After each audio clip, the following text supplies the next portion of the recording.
सच्ची गृहस्थी वही होती है जो सच्ची पतिव्रता होती है, क्योंकि कहते हैं जो नारी पतिव्रता है, अगर आप उसके दर्शन कर लो, उसको देख लो, तो आपको तीर्थ यात्रा, देव दर्शन इत्यादि पुण्य करने का फल प्राप्त होता है।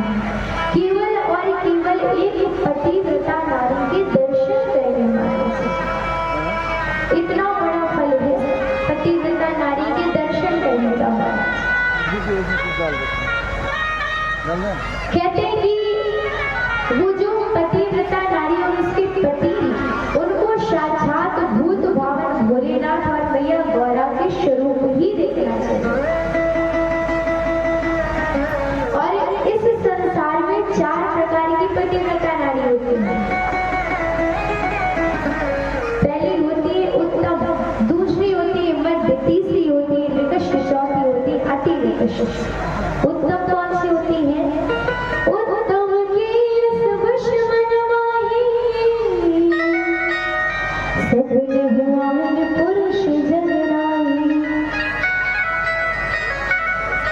कहते हैं कि उत्तम नारियां वह होती हैं जो स्वप्न में भी कभी पराये पुरुष का दर्शन नहीं करती। दूसरी नारियां होती है मध्यम। कौन होती है वो? मध्यम परपति देखे कैसे, भ्राता पिता पुत्र निज जैसे। कहते हैं कि मध्यम नारियां वह नारियां होती हैं जो पराये पुरुषों को भाई, पिता एवं पुत्र के रूप में देखते हैं। इसके बाद आती है निकृष्ट नारियां अर्थात अधम नारियां। धर्म विचार समझी खुले रही, शोर कृष्ण प्रिय स्तुति यश कहानी।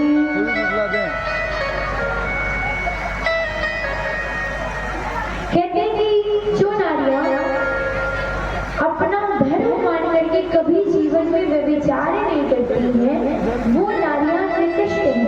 और अति निकृष्ट कौन होती है? बिनु अवसर भयते रह जोई, जाने हुआ धमनारी जन सोई। कहते हैं जो स्त्री मन में इच्छा रहते हुए भी बिना अवसर या पति के भय के कारण व्यभिचार ना करे, उसे पुरातन में लोग निकृष्ट नारी कहते हैं। कौन सी नारी कहते हैं? निकृष्ट नारी। देखिए आप लोग ध्यान से कथा को सुने, क्योंकि भाई हमें तो नारी के धर्म पता ही नहीं, हम बता रहे हैं आप लोगों के लिए। अगर हम ही बोलेंगे या हम ही सुनेंगे तो क्या मतलब? कुछ लोग ध्यान से सुन रहे हैं, कुछ लोग नहीं, तो सब लोग ध्यान से सुने। आज ब्राह्मण पत्नी जी ने सुंदर उपदेश दिया है, हे पुत्री, सदैव अपने पति की सेवा करना, कभी भी उन्हें अप्रसन्न मत करना, सदैव उनकी सुख का ध्यान रखना और उनके आनंद में अपना स्वयं का निज आनंद भी ढूंढना। क्योंकि जो स्त्री पति के आनंद में स्वयं का आनंद समझती है, पति के सुख में स्वयं का सुख समझती है, वही सच्ची पतिव्रता नारी होती है। लेकिन एक बात आप याद रखिए, अब मान लीजिए पत्नी को पति के हर एक कार्य में साथ तो निभाना चाहिए, लेकिन अब महाराज आपका पति गलत मार्ग पर जाए तो उसमें भी आप साथ निभाओ तो ये गलत है। तब आपको क्या करना है? मान लीजिए पति गलत मार्ग पर चले जाए तो एक पत्नी को क्या करना चाहिए? एक पत्नी का कार्य यह है कि वो अपने पति का मार्ग प्रशस्त करे। भाई आपने तुलसीदास जी का नाम सुना होगा ना? सुना है? किसने किसने सुना? हाथ बताइए। अच्छा, तो उनकी पत्नी ने क्या किया था? जब तुलसीदास जी महाराज आंधी तूफान का सामना करते हुए जमुना मैया को पार करके रत्नावली मैया के पास पहुंचे, तो मैया ने क्या कहा कि अगर इतना ध्यान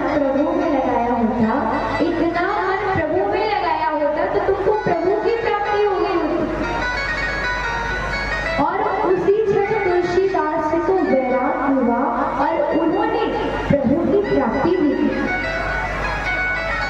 चित्रकूट के घाट पर वही चंदन की भीड़, तुलसीदास चंदन भिषक तिलक दीप। फिर देखिए प्रभु की कृपा, पत्नी चाहती तो भाई हाँ अच्छा किया चले आए, लेकिन उन्होंने क्या कहा कि इतना मन अगर प्रभु में लगाया होता तो कल्याण हो जाता। इसीलिए कहते हैं कि पत्नी का कार्य है कि सदैव अपने पति का मार्ग प्रशस्त करे। अब मान लीजिए आपके पति जुआरी हो जाए, शराबी हो जाए, तो आप भी उनको पैसे दो कि लो शराब पियो, जुआ खेलो, तो ये पत्नी का धर्म नहीं कहता कि वो बराबर साथ दे। अगर पति सही मार्ग पर है तो साथ दे, और गलत मार्ग पर है तो सही मार्ग पर लाए, और फिर भी ना वो आए तो बिल्कुल भी उसका साथ ना दें।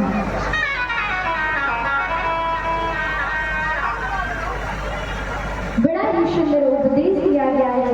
इसके बाद में आज माँ पार्वती मैया जी की सुंदर विदाई का समय आता है,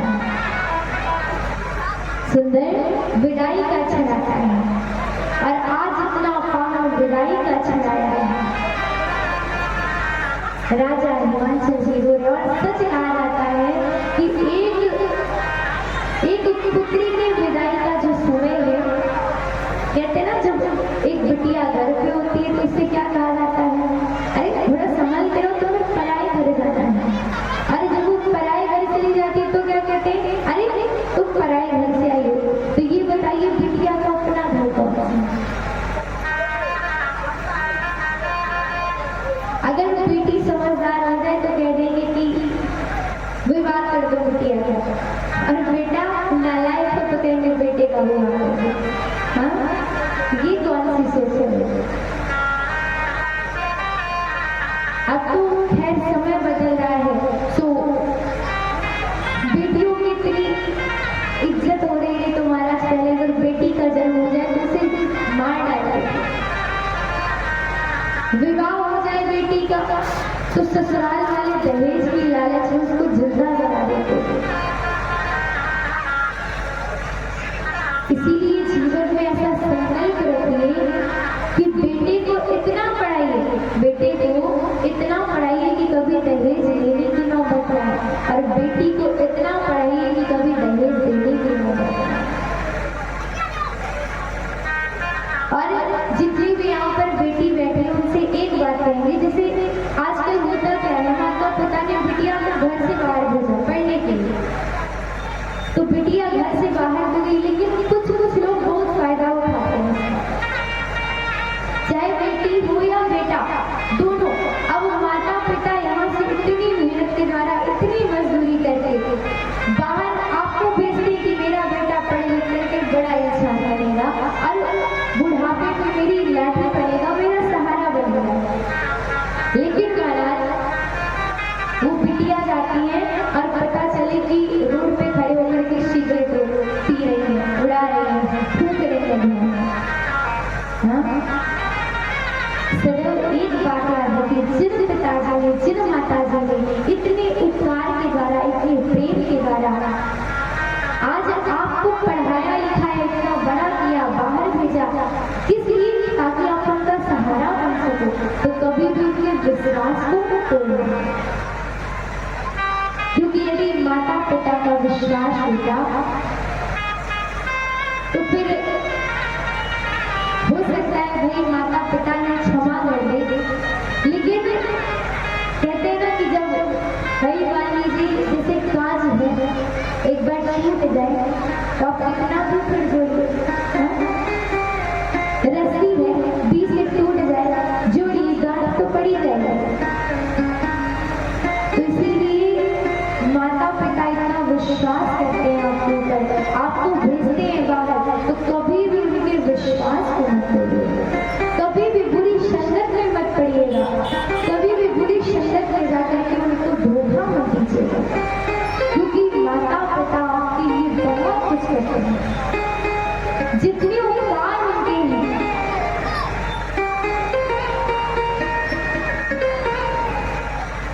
जाकर के देखिए जिनके माता पिता नहीं होते, बच्चों का क्या हाल होता है।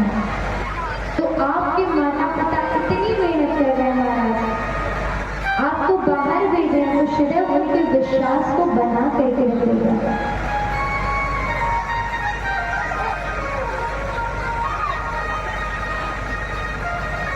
सदैव विश्वास को बना करके रखेगा। और जब जिस बिटिया को माता पिता घर में पालते हैं, पोसते हैं, बड़ा करते हैं, धीरे धीरे जब वो बिटिया बड़ी होती है, विवाह का समय आता है, तो वो समय ऐसा रहता है कि माता पिता हृदय में पत्थर रख करके अपनी बिटिया को विदा करते हैं, अपनी बिटिया को भेजते हैं। क्योंकि जिस प्रकार अगर एक वृक्ष आंगन पर लगा हो, आप उसे दूसरी जगह लगाएंगे तो नई मिट्टी, नई खाद शायद वो ना लगता। तो इसी प्रकार एक बिटिया जो इतने वर्ष अपने माता पिता के पास रहती, पाल पोष करके माता पिता बड़ा करते हैं और उसी बिटिया को विदा किया जाता है। तो ये मान लीजिए माता पिता जैसे हृदय में पत्थर रख करके विदा करते हैं। और ये समय तो सबके जीवन में आता है।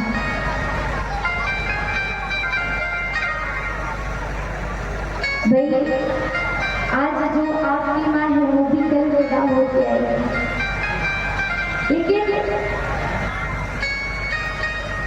जब एक बेटी विदा होती है, इंसान कोई अगर आकर के रह जाए 2-4 दिन, फिर जाए तो वैसे कितना समय लगता है। और फिर वो बेटी जो घर में पली बड़ी है, बड़ी हुई है, पालन पोषण हुआ है, वो दूसरे घर जाती है, तो माता पिता का कितना दुख होता है।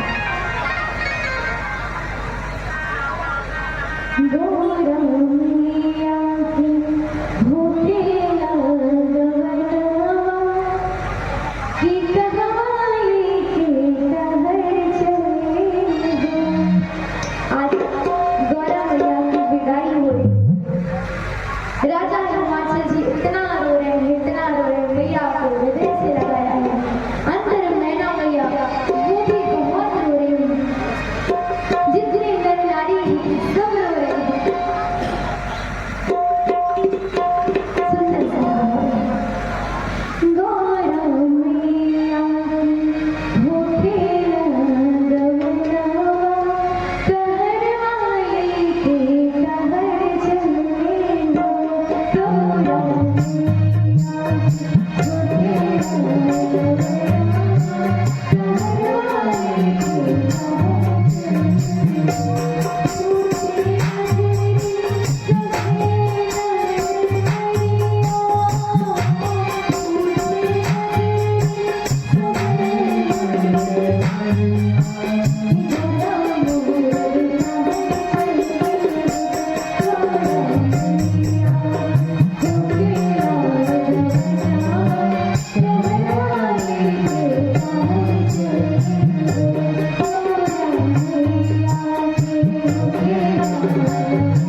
जोड़ा